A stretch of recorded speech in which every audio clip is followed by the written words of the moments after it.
We're now joined by Sara Cullinane, director of Make the Road, New Jersey. Good to see you, Sara. Great to see you, Steve. Thanks so much for having me. You got it. Sara, let everyone know what your organization is and why you're so important.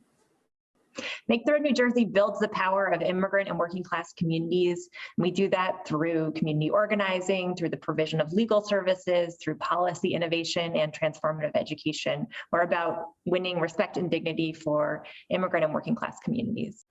So, Sara, we're taping on the 6th of April, being seen later. As we speak, you say that the situation on the border is not a crisis. Well, it's a certain kind of crisis, but not the crisis that many Republicans and some Democrats and others who just care, when we see children, as we speak right now, unaccompanied, wrapped up in some sort of blanket, but not the blanket we're familiar with. Long story short is, that's not a crisis.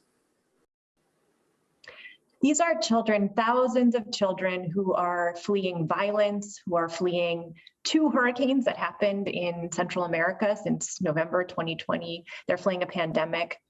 And most importantly, most of them are trying to reunite with their families here. So the crisis is about our broken immigration system and the fact that we don't have a legal, safe process for young people to reunite with their parents in this country. We'll talk about President Biden's immigration policies in a second, but you have spoken out very clearly and publicly about the Trump administration's policies regarding immigration and how they and that has, in fact, contributed to this crisis of immigration. Talk about it. Absolutely. The Trump administration gutted our asylum system. There are thousands of people sent away who are fleeing violence, seeking asylum. Asylum is a bedrock principle of our country. You should be welcomed here if you are fleeing violence, if you're unsafe. And the Trump administration gutted that policy. They also terrorized immigrants across the country, not only on the border, but here in Elizabeth, New Jersey, families, parents were ripped apart from their children in pre-dawn raids.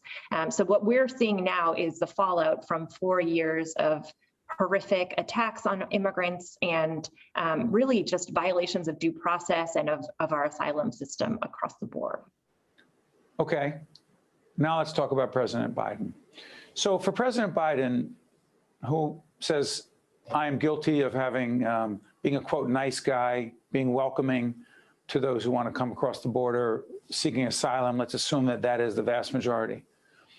What do you say to those who argue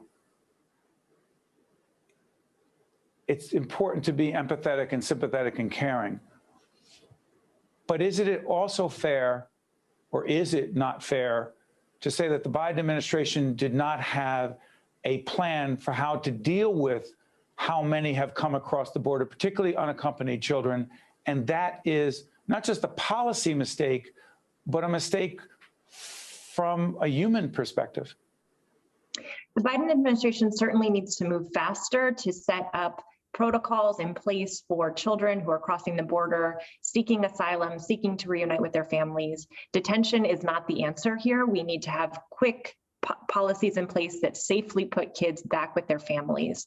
And I think, moreover, we've seen the Biden administration come out very strong right out of the gate, promising a pathway to citizenship for 11 million undocumented immigrants and steps to undo so many of the harms under the Trump administration. That's a great message to send, and we need to see real policies put in place to make sure that the 11 million undocumented people who've called this country home for decades are able to have a pathway to citizenship. But Sara, in playing devil's advocate,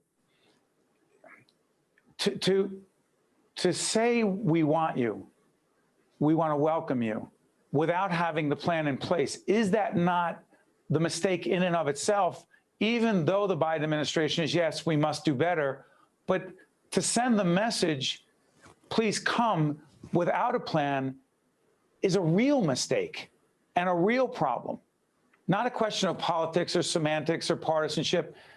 That had to be in place before you did that. Am I wrong about that? Well, I think it's a fallacy that these young people are watching CNN and listening to the president and making a decision to cross the border to risk their lives, to reunite with their families, or to flee violence, just based on what the president said.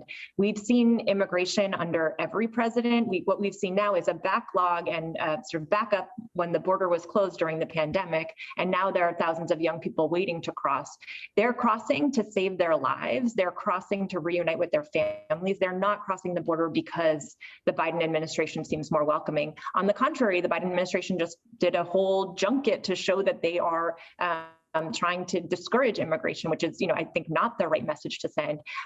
The real issue here is kids trying to reunite with their families, kids fleeing violence, kids fleeing the pandemic and environmental degradation in their home countries, and that's what we need to address. But it's interesting, Sarah. You talk about fleeing the pandemic, but how do you flee the pandemic coming into our country when we are still struggling as we speak on the 6th of April with the pandemic and its variants of COVID-19, et cetera? Please. Well, that's absolutely true. And, I think that's more of a reason why we need to have a strong response to the pandemic.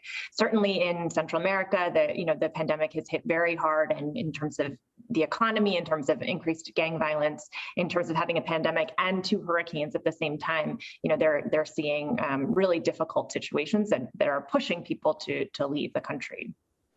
Let me ask you this. In the current political environment that we're in our nation, in 2021, the degree of polarization, how divided we are, how xenophobic many are. To what degree do you believe most Americans have the degree of empathy, compassion, and sympathy for legitimate people who are legitimately trying to escape horrific conditions in their country and want to come here in a process that's legal and appropriate that doesn't exist right now? To what degree it's a long-winded question, but to what degree do you think most people care on a human level? Forget about politics. I mean, I don't think anyone will ever forget images of children being separated from their parents at the border, children being detained. We're the only country in the world that puts children in detention centers. And so when we see the lengths that people are willing to go to try to reunite their families, I can't imagine that doesn't impact anyone the same way it impacts me, the same way it impacts you. And so, this system is really about creating pathways so that families can stay together, so that they can be reunited, and so that we can have a country that's really based on justice and on dignity and on respect for everyone. Sarah, I want to thank you. Sara Cullinane is the director of Make the Road New Jersey. The issues that we're talking about right now are obviously, you don't need me to tell you this, and I don't editorialize in our programs, they're incredibly complex, but they're not going away. And calling people names and demonizing people, including children and others, or trying to put everyone in one category, that's what they are like, these immigrants trying to come in. That's not the answer either. But we'll stay on top of this issue. And Sarah, sorry for editorializing like that, but I want to thank you for joining us. Thanks so much for having me, Steve. Great to see you. You got it. Stay with us. We'll be right back.